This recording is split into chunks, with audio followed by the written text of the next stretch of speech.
Hi everyone, I hope everyone is having a good day. Welcome to my channel, I'm Tarasha. So the last couple of weeks there's been so much news. We're going to go over some of it.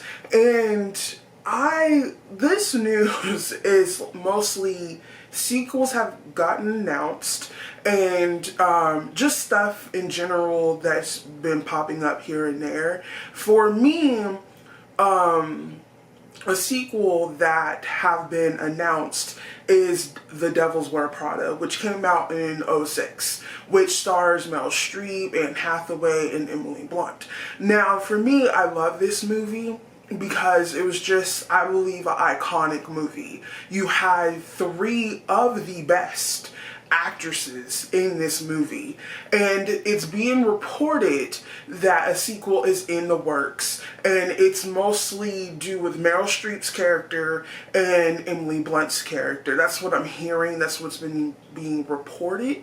Now, for me,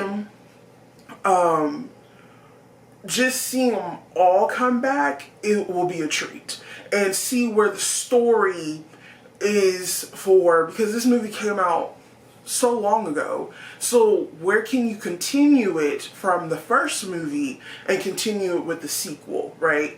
Now, another sequel has been in the works and is coming out is Shrek 5. Now, for me, Shrek 5 and Shrek franchise in general is a good franchise, but for me, the first two movies are it for me. It's been announced about a week ago, because Eddie Murphy was doing promo for his new movie, Beverly Hills Axel F.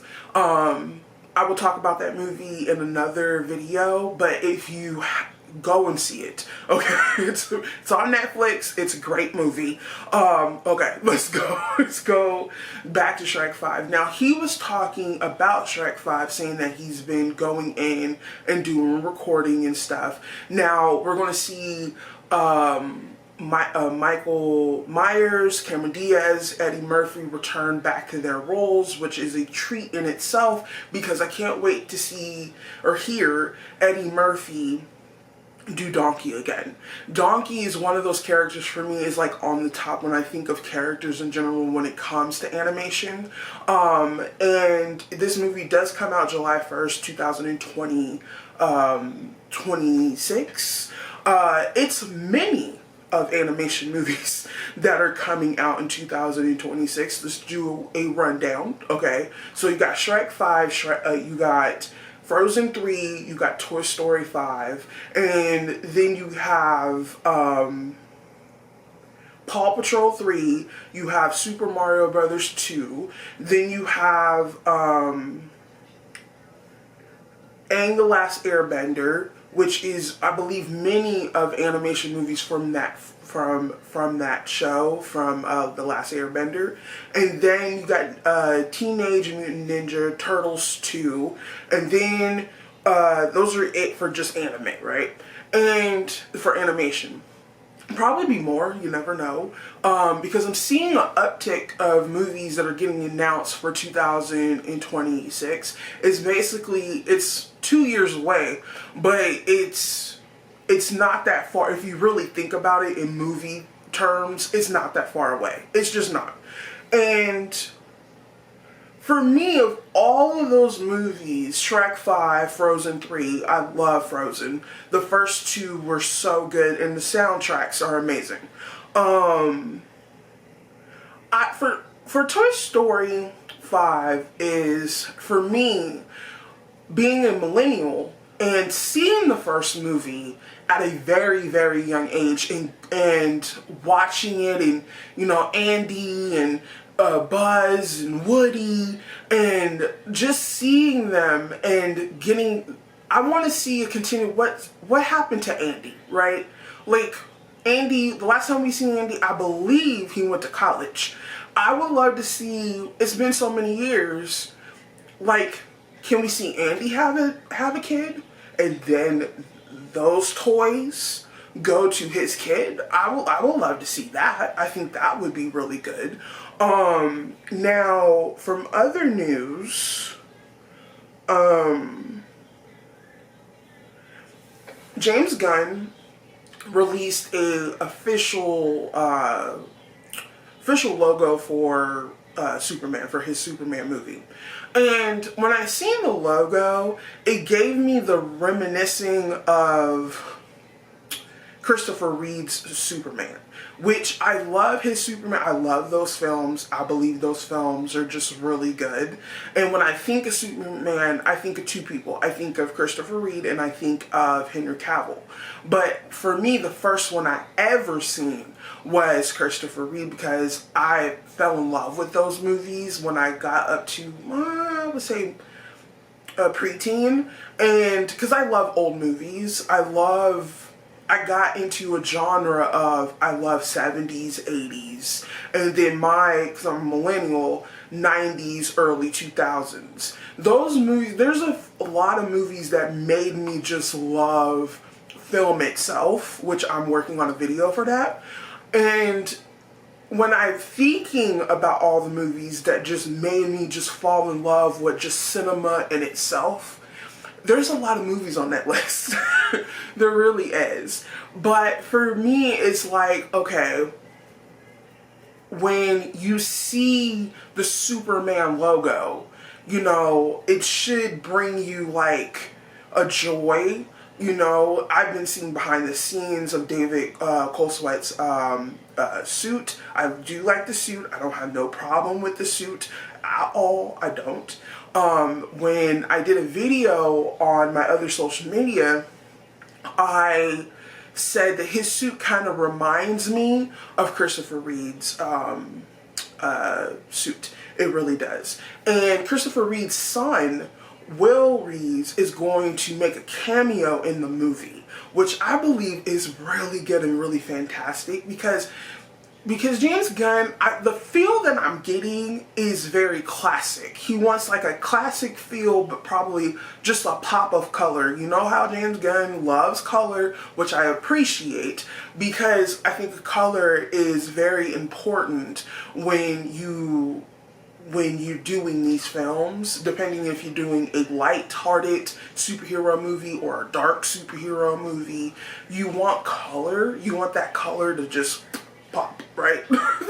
And for me, it's like, okay, all the things I'm seeing, all the things that I am enjoying is like, hopefully that comes off the screen when we do see the movie.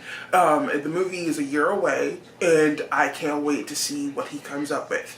Now, let's talk about Spider-Man Noir, which, Noir, hopefully I said that right. Now, the first time we seen him was in Spider-Man Across the Universe. We also seen him, we seen his character in both of the movies. And now he's getting a live action, right? And Nicolas Cage voiced him, and Nicolas Cage is going to play Spider-Man Noir. And to my understanding, it's going to be 8 episodes. I don't know too much about Spider-Man Noir. I've been reading up on him the best way I can, just to get a feel of what kind of character he is. Yes, we've seen him in the Spider-Verse movies, and I do like his character in the Spider-Man Spider-Man-verse movies. So I can't wait to see what Nicolas Cage brings to this character. We've already seen a taste of it. We're probably going to see way more. And if more stuff does come out about that, I will report on it and talk more about it. But I cannot wait to see what comes out of all the stuff that I just talked about. Because for me, it's like, there's so much stuff coming out, and every time I blink an eye, and that's the thing I love about this, is because news comes out all the time, especially if it's stuff that I'm looking forward to, or things that I'm like, ooh, they're making that? They're making that movie? They're making that TV show? I cannot wait. Now, before I get off, I want to ask y'all something. Y'all can tell me in the comments. You really can. because this is how I feel about sequels. You know how I did. This is just in sequels in general. Anime, it could be animation, it could be a regular movie. It's just in all in general, right? For me, when it comes to sequels, it's in my mind, it's a continuation from the first movie. Unless you're doing pre-sequels and all that kind of stuff, just because you have a really good story for a pre-sequel, go ahead and do it. Now, we're seeing that with Hunger Games. Hunger Games had a whole bunch of movies. Now we're seeing spin-offs and pre-sequels and stuff, which is good because you want to know more about that universe, right? But sometimes in my mind, a sequel, it's okay to have a standalone movie, right? Everything doesn't have to have sequels. It can be okay. It's okay to have a standalone movie. Like I said, if you have a good story to tell, and for that sequel, go ahead and do it. That's what I say, you know. But I have heard people tell, well, I'm tired of sequels. I'm just tired. Can we just get something original and fresh and new? And there are movies out there that are fresh and new. You know, some of them are indie movies. Some of them are horror movies. I've said this before, horror is not my cup of tea, but I will watch a horror movie. If someone recommends a good horror movie to me, I will watch it and I will do a review on it. But I cannot wait to see more news coming out of the stuff that I was talking about. But y'all really tell me in the comments what you guys feel about sequels, and I hope everyone is having a good day, because over here we talk about the things that we love and the things that we enjoy to talk about. I hope everyone is having a good day.